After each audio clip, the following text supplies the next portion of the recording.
महाभारत युद्ध के मध्य द्रौपदी के भीष्म पितामह से पूछे गए अंतिम 3 प्रश्न। क्या पापी के घर का खाना पाप है? पापी व्यक्ति की पहचान कैसे होती है? लोग पाप क्यों करते हैं? नमस्कार दोस्तों, आज की वीडियो में हम आपको एक ऐसी कहानी सुनाएंगे जिसे शायद बहुत ही कम लोग जानते होंगे। यह कहानी तब शुरू होती है जब महाभारत का युद्ध अपने अंतिम चरण पर था और अर्जुन के बाणों से भीष्म पितामह घायल हो चुके थे। अंबा के रूप में शिखंडी ने अपने पूर्व जन्म की प्रतिज्ञा को पूर्ण कर लिया था और अर्जुन के बाणों से छलनी होकर भीष्म पितामह बाणों की सैया पर लेटे हुए थे। पितामह को इच्छा मृत्यु का वरदान था, इसलिए स्वयं यमराज भी उनके प्राण नहीं छीन सकते थे। वे बाणों की सैया पर लेटे हुए महाभारत के युद्ध का परिणाम का इंतजार कर रहे थे। कौरव और पांडव रोजाना उनसे मिलने तथा उनका हाल जानने आते जाते रहते थे। एक दिन रानी द्रौपदी के साथ 5 पांडव भी उनसे मिलने पहुंचे और पितामह के चारों ओर खड़े हो गए। तब धर्मराज युधिष्ठिर ने उन्हें प्रणाम करके उनसे राजनीति, कूटनीति, धर्मनीति जैसे बिंदुओं पर बात की। भीष्म पितामह पांडवों को उपदेश करने लगे। सभी पांडव द्रौपदी सहित उनके उपदेशों को ध्यान से सुन रहे थे, परंतु उन उपदेशों के बीच रानी द्रौपदी अचानक से खिलखिलाकर हंस पड़ी। द्रौपदी को हंसता देख भीष्म पितामह ने आहत होकर उपदेश देना बंद कर दिया। 5 पांडवों को भी द्रौपदी का यह व्यवहार पसंद नहीं आया। सभी एकदम शांत हो गए। कुछ क्षण के बाद पितामह भीष्म द्रौपदी से पूछने लगते हैं, पुत्री, तुम पांचाल नरेश की पुत्री और एक सम्मानित कुल की बहू हो। तुम्हारा अचानक से हंसना 2 बातों को उजागर करता है। या तो तुम मेरी बातों का उपहास उड़ा रही हो या तुमने किसी बीती घटना का स्मरण किया है। क्या मैं तुम्हारी हंसी का कारण जान सकता हूं? द्रौपदी कहने लगी, पितामह, मेरे हंसने का भाव आपका उपहास उड़ाना बिल्कुल भी नहीं है, बल्कि मैं यह सोचकर हंस रही थी कि आज आप अन्याय के विरुद्ध लड़ने का उपदेश दे रहे हैं, लेकिन आप स्वयं जीवन भर अन्याय की ओर से लड़ते आ रहे हैं।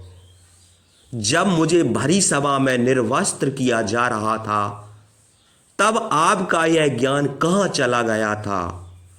उस समय आप मौन रहकर अन्याय के पक्ष में खड़े थे। राजा विराट के यहां 60,000 गायों को छुड़ाने सिर्फ दुर्योधन अकेला नहीं गया था।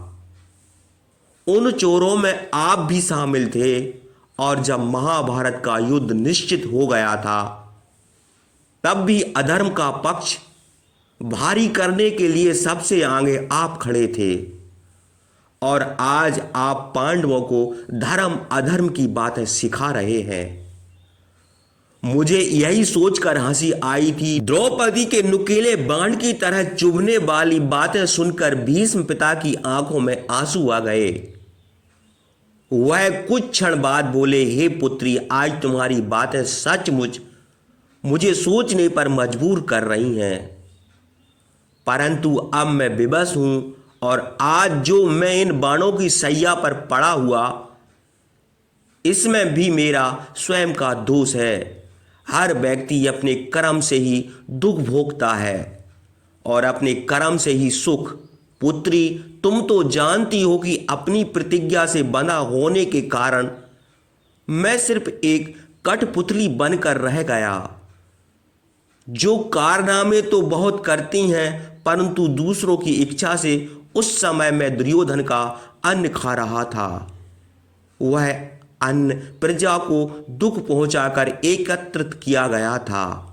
उस अधर्मी युक्त अन्न को खाकर मेरे अंदर के सारे अच्छे संस्कार नष्ट हो गए। उस पापी रूपी अन्न को खाने के कारण मेरी वाणी थम गई थी और उस अन्न का बना रक्त मेरे शरीर में दौड़ रहा था, जो बार बार मुझे अन्याय के पक्ष में खड़ा होने के लिए विवश कर रहा था। इसलिए मैं अपराधियों के साथ रहकर अपराध करता रहा।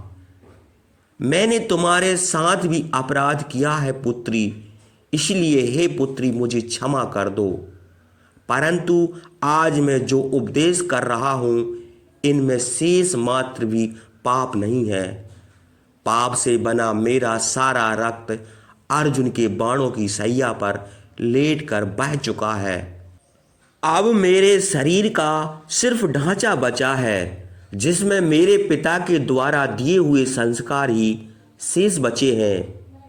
इसलिए आज यह उपदेश अपने आप ही मुख से निकल रहे हैं।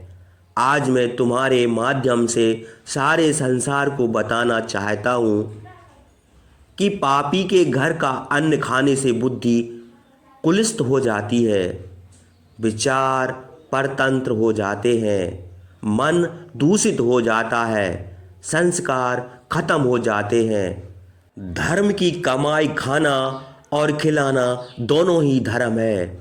जो जैसा अन्न खाता है उसका मन भी वैसा ही हो जाता है। द्रौपदी ने आगे पूछा, पितामह पापी व्यक्ति की पहचान कैसे करें?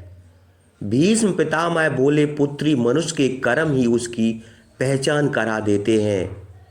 यदि किसी काम से जनहानि होती है या किसी की भावनाएं आहत होती हैं, किसी को दुख पहुंचता है, तो निश्चित रूप से वह कर्म धर्म युक्त नहीं है। दूसरी बात, जो व्यक्ति अपना स्वार्थ सिद्ध करने के लिए धर्म और सत्य के मार्ग से अलग हटकर चलता है, सत्य को दबाने का प्रयास करता है, जो समय आने पर सत्य के पक्ष में खड़ा न हो सके, उसे आप निश्चित ही पाप की कमाई खाने वाला समझिए।